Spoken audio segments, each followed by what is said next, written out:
আমার পরোটা নিয়ে যেটা সেটাই করো না, কেউ মাংস নিয়ে ঢেলে, এটা তো ব্যবসার জায়গা না, কেউ গোটা মুরগি নিয়ে আসে, কেউ হাঁসের মাংস নিয়ে আসে, কেউ চিংড়ি নিয়ে আসে, এই কি বৈঠক না? তোমাকে আমাকে খাওয়ানোর সকালে বাড়িতে ইনভাইট করো না। এগুলো আমি আবারও বলছি, এগুলো আমি পছন্দ করি না। সেদিন আমার বাবা নিজে এসেছিল এখানে এইসব নিয়ে ঝামেলা করে।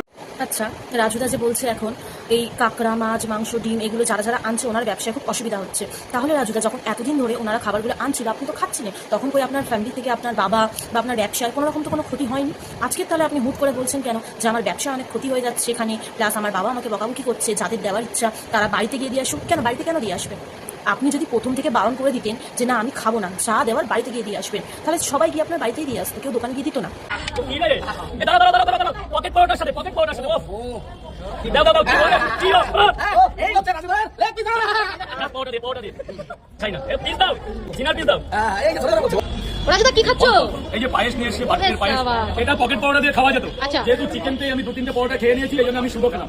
দেখো আমরা সকালবেলা তো মানে শুকনো পরোটা তো অত খাওয়া যায় না, যেহেতু এটা আমরা নিজেরাই তৈরি করি, নিজেরাই ঘেটি, তো দুটো বেশি খাওয়া যায় না। পায়েসটা দারুণ হয়েছে। এই যে ভিডিওগুলো দেখালাম, এই ভিডিওগুলোর মধ্যে কোথাও কি আপনারা দেখতে পেয়েছেন যে না আমাদের রাজুরা বলেছে যে আমি খাবো না, খাবারটা ফেরত নিয়ে চলে যাওয়া হোক? বলেছে? কোথাও বলেনি। এখানে আপনারও দোষ আছে, সেটা আপনি মেনে নিন যে না বাবা আমিও এদের সবাইকে উৎসাহিত করেছি।